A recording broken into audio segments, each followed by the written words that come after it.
Hello, hello! My name is Callista, and welcome back to When the Night Comes.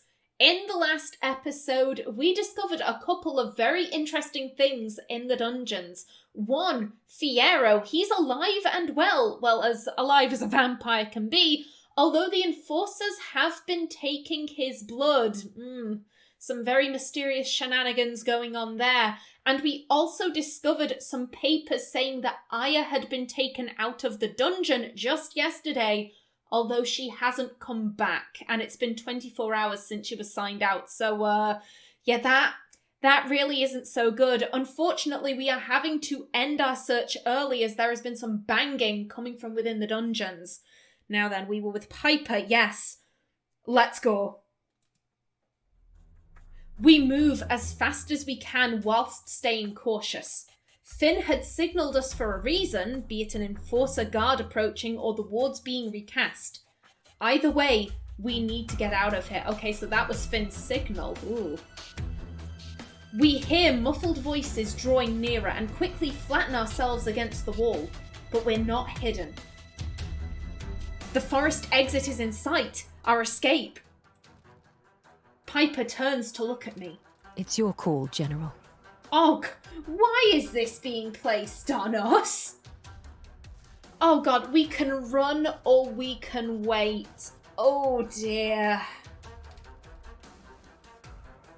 My gut instinct when I think about Camille is run. Here's the thing, waiting would be the smart option. There are muffled voices, there's nothing to say that they know we're here. Like I said, waiting would be the smart choice. Just, seeing if they go away. Because here's the thing, if we run out, we're probably going to make noise whilst we run. But everything I've said about Camille, she's a scrapper, she acts on instinct, all of that, I kind of think she'd just run. I see no other option. Time is ticking and we can't stand around and pray we don't get caught. We run for it, on my signal. Piper nods, staying focused on me. I close my eyes, shutting everything else out around me. I can hear them. Two people seemingly not aware of our presence. Yet. Casual conversation. Footsteps drawing nearer, but from the dungeon entrance, far away from us. I open my eyes and hold up my hand, signalling to advance. We run, pushing open the heavy door with ease. Cool, crisp air hits my face, and I spot a tall figure waiting for us. You made it. Just about. He ushers us away from the door, pushing it closed as quietly as he can. Follow me. He leads us just a short distance away and into a small clearing where we can still see the surprisingly well-hidden dungeon exit. What did you find? Enough to tell us who we truly cannot trust. Finn's mouth is set in a thin line and he nods, taking the hint not to pry further just yet. There are guards approaching, a routine perimeter search. You should head out. We should split up, just to be safe. I'll head home and get these hidden. Okay. She pats her pocket where the manifests are safely tucked away. Just what I've always wanted, being left alone in these fucking woods again. God damn it. What is it with these people and leaving Camille alone in the murder forest? The clan are scattered around the forest. If you see the creature, don't engage. Not after what happened to Camille. Piper nods, her face grim. Later. I turn to Finn quickly, needing to tell him about his friend. Fiyero is in there.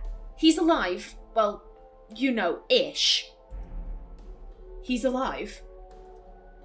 I smile at his obvious glee. We found Fiyero. We found evidence. We got in and out without getting detected. Tonight was not wasted, and neither was it a complete disaster. Thank you. I owe you a debt of gratitude. Don't be silly. He helped us too. He had information, and we found something that might actually help us really make waves. Then, before he can respond, he freezes up, eyes wide, fists clenched, and he looks at me with a stern gaze. You need to go. Now, they're close. I'll distract them if needs be. You being caught out here after papers going missing in there is not something we want them to put together. Head south. A friend is waiting for you. Didn't think we'd leave you out here all alone again, did you? Yes. Yes, I did, Finn. I thought Camille was going to have another lovely evening stroll through the murder forest. But thank you. Thank you for thinking of that. A friend? Just go. The tone of his voice tells me I don't have time to question him. He's right, too. I shouldn't be seen here, no matter how innocent it might look on the surface. I head south as instructed, hearing a rustling in the tree line. Hey, buddy, hi. Hey. I stop dead in my tracks at the sight of him, huffing. Hey yourself, so you're the friend then? I'm the friend, whatever that means. Come on, follow me, keep up. Alkar keeps glancing over his shoulder at me as we move deeper into the forest, following a trail in the dirt so faint I could barely detect it. I almost want to tell him that he needn't be worried about me disappearing in a puff of smoke, but the weighty, grim silence and what I have just learned kills the comment in my chest. It takes some time for me to realise, but the boulder in the woods Alkar eventually stops at has the outline of an opening to it. With a smirk thrown over his shoulder at me, he bends and presses his palm into the dirt. So this is where you've been hiding all this time. This is pretty new, but Omen started hanging around more. Sometimes he wanted to stay with me, wanting to give Ezra space, you know, so... I watch his shoulders rise and fall in a sharp, short shrug. Can't leave him out in the cold, even if he doesn't feel it. Speaking of, he's down here with me. With a final grunt, Alkar slides back what seems a patch of grass and dirt, the entrance's disguise impressively convincing. He reveals a narrow stone staircase leading down under the earth. I come to stand next to him, peering into the abyss. Not that it is dark down there, I see the dim glow of a fire, and I can tell it's warmer down there than up here. Ezra's a miracle worker, huh? And Finn. You won't believe what a clan of vampires and a witch with a desire to nurture you at any given opportunity can do once they put their minds to it. Oh, that was nice of them. With a smirk, he beckons me to go on ahead. I oblige and hear him slide the hatch door close above our heads. Ooh, well this is lovely. Very cozy, I like the lighting. It's not a very long descent, some 10-12 steps at most. I find myself standing in a circular, brightly but gently lit space. Its stone walls partially hidden by a curtain strewn about the place, softening the impression that it's, well, a cave. The strings of lights are clearly Ezra's idea. There are cushions and chairs on all sides of the room, though, and I have to wonder if Alkar broke into Piper's house to take some decor notes from her. I resolve to ask him later, as a familiar figure curled up and fuming on one side of the couches draws my attention immediately. Camille! And you know what? It was H. Yes, it was. I'm gonna grab this just in case. Hello, you two. Camille! Omen hops to his feet, dusting his hands on his trousers. His movement sends a flutter of empty candy wrappers to the floor, causing him to flush bright red, turn and try to pick them up. Alkar snorts as he comes to sit down next to Omen. Well, next to where Omen just vacated. He waves a careless hand. Worry about them later. Or maybe you can do that burn thing trick, right? Omen gives me a nervous look, then his face relaxes and he smiles. The wrappers catch fire with barely a flicker of his power and burn to nothing.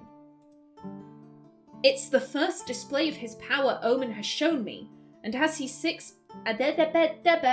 Whoops, let's try that again.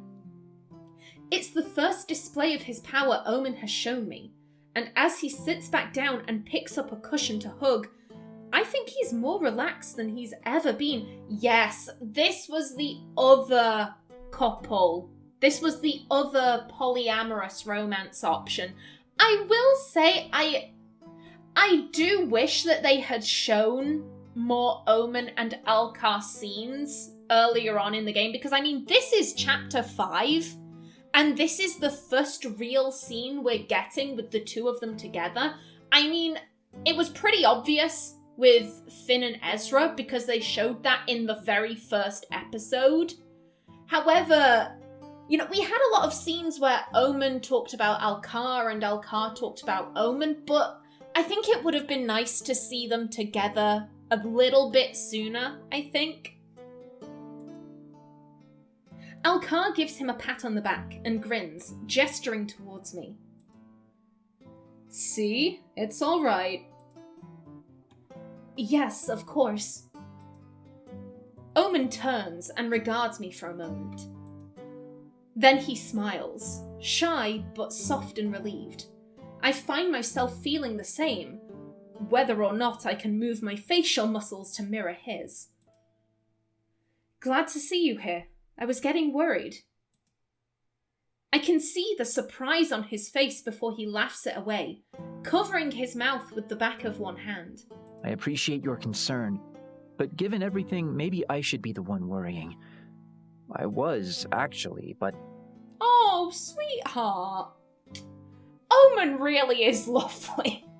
Omen's so lovely, I just kind of want to wrap him in cotton wool and, like, give him a hug. Admittedly, the cotton wool might catch fire, but, you know, wrap him in something non-flammable and give him a hug. He's so sweet. Omen glances to the side, sheepish. Behind him, Alkar is mouthing something. Spat with his sister.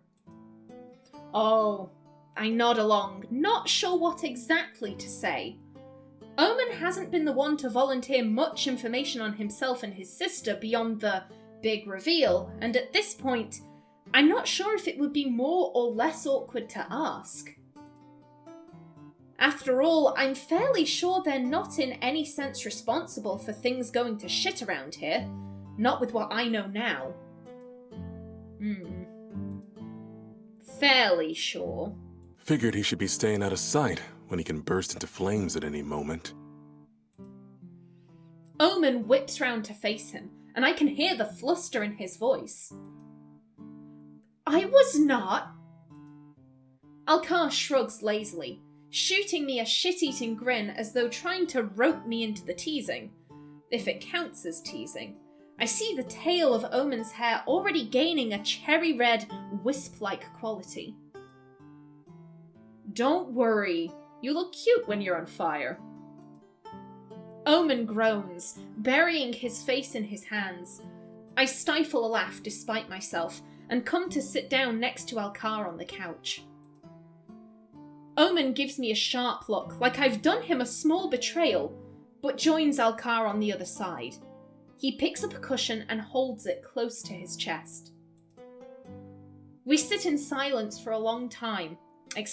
We sit in silence for a long minute, and it's the most peace I've had for a very long time, especially since coming to Lunaris. These two don't know much of anything, I realise. Well, perhaps not much more than me, even though Alkar has clearly been snooping around and Omen possibly, definitely carries his own bag of secrets.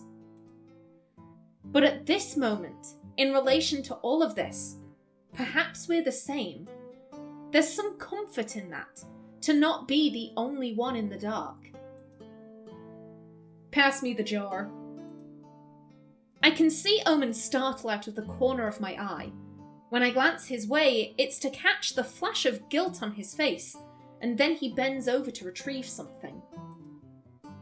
He surfs his back up with a mostly empty glass jar of wrapped candies. Omen! Ezra's gonna fucking kill me, buddy! Omen, you need to stop. You have a candy addiction, Omen. They're not good for your teeth. I don't care that you're a demon prince from hell. Cavities can affect everyone. I'm sorry.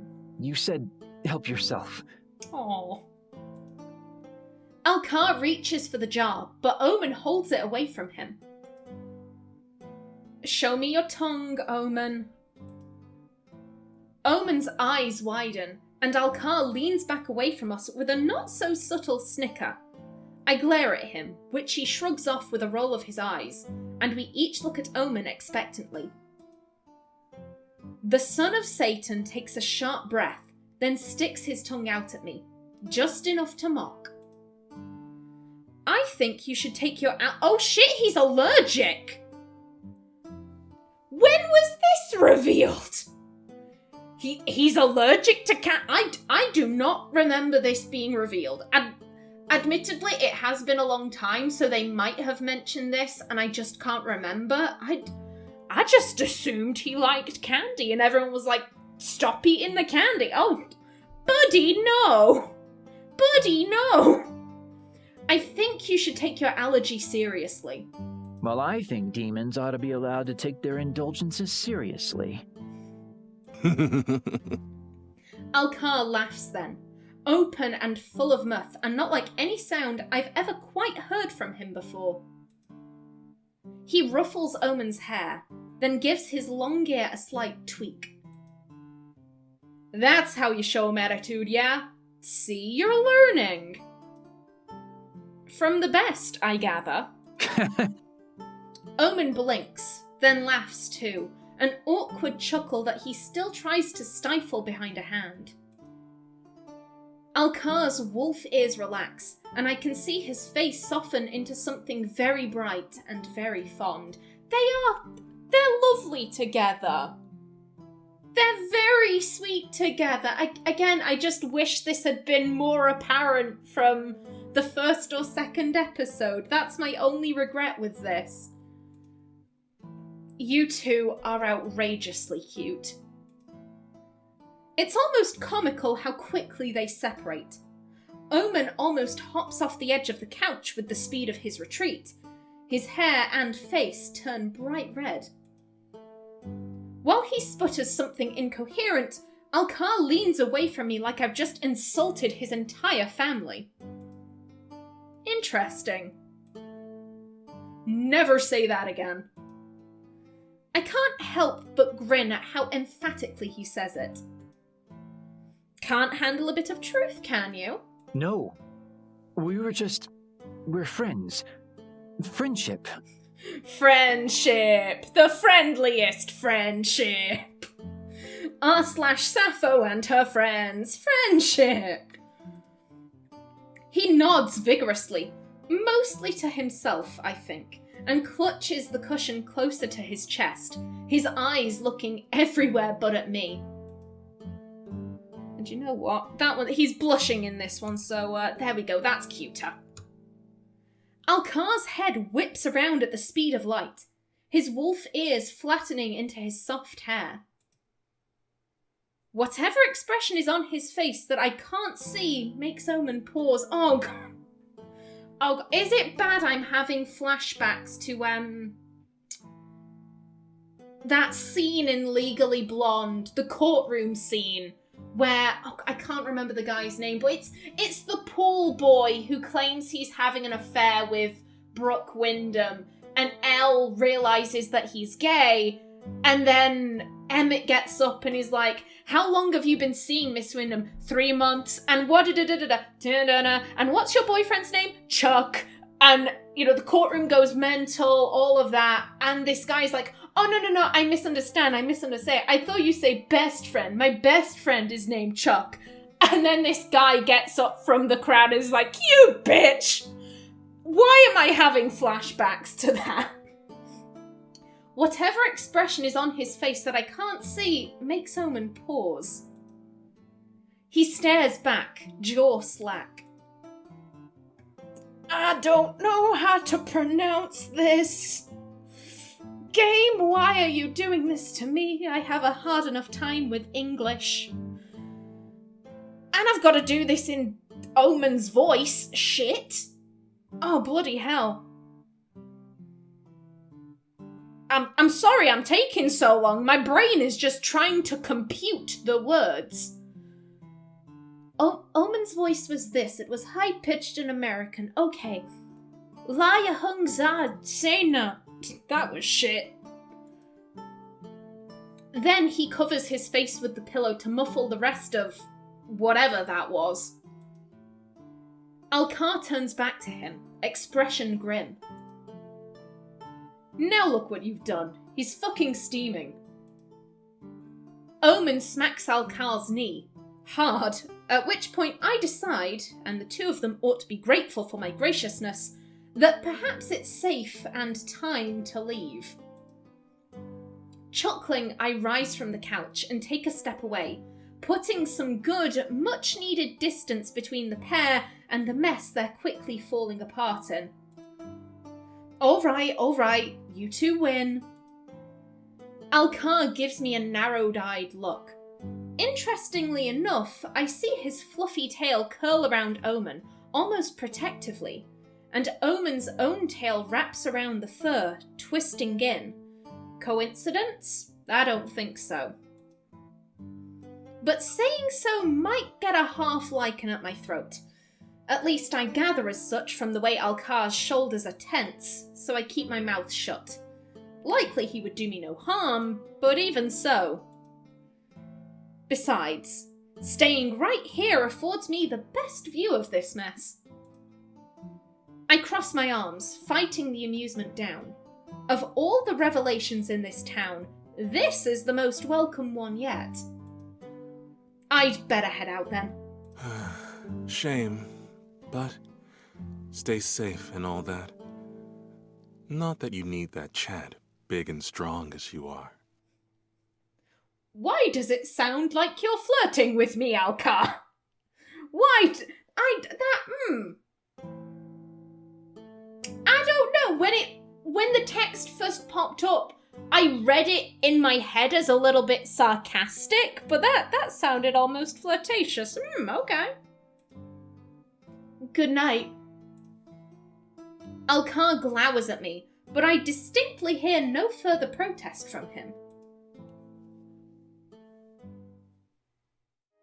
Sorry about that. My neighbour decided to let off some fireworks, and I figured I'd let them stop before I continue on. Okay. I head straight for the shop when I leave the forest without incident, remembering my promise to Ezra and August that I'd let them know I was safe. I push the door open and spot Ezra and Finn in a somewhat heated debate. They both straighten up when they see me, Finn apparently too distracted to anticipate my arrival. His eyes are wide for a moment before he settles back into that implacable stillness. Oh, you're back. We were getting worried. Hey, no worries, bud. No worries, I'm all good. I did not get killed in the murder forest. He steps towards me, leaving Finn where he's apparently stuck in place. Finn said you found Fiyero? I'm so relieved. Yes, Fiyero is alive. We should get him out of there as soon... Oh, excuse me, I completely misread that. Yes, Fiyero is alive. We should get him out of there soon if we can. They aren't exactly treating him with kindness. I look at Finn, anticipating an outburst. It'd be justified. They've been taking his blood and starving him. What for? What could they possibly need with his blood? I see a hint of black flicker in the whites of his eyes. The first time I've witnessed his poised facade wavering, a glimpse of the creature that lingers within him. Ezra reaches out and lays a hand upon his arm. A warning. It works, calming whatever threatens to surface. I'm sorry, I didn't mean to. We'll get him back. You know we will. Finn pulls his arm away, the movement a little too quick to be anything other than agitated. There's a clear and unusual tension between them tonight, something I can't quite place. I seem to be collecting secrets quite efficiently lately, so it can't hurt to try and pry another, and maybe help diffuse whatever this is. And you know what? I think I'm going to end off for tonight, because I'm a little bit concerned that my neighbour might start up with another fireworks display. So, yeah, I think better to be safe than sorry. We'll end it right here. In the next one, what's going on between Finn and Ezra? Well, I mean, I can guess what's going on with Finn and Ezra, but why the agitation? Hopefully, it's something that we can sort out. But until then, please remember to like if you enjoyed, leave a comment below, and if you wanted to subscribe, it would be very much appreciated. I've been Callista. Thanks for watching, and see you in the next episode.